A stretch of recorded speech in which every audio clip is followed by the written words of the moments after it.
Hey guys, what's up? In this video, I'm going to tell you how to set date and time in Galaxy A14 device. So firstly guys, you have to go to settings here and scroll it down.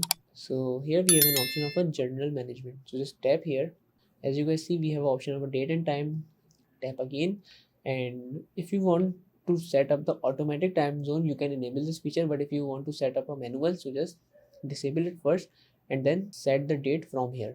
You can set the date from here, like I'm selecting 11 December or anything.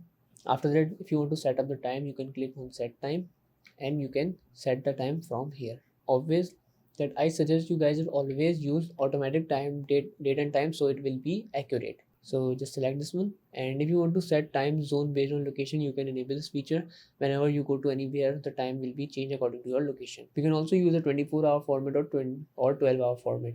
So that's how guys we can set the date and time in Galaxy A14. So that's it guys about the video.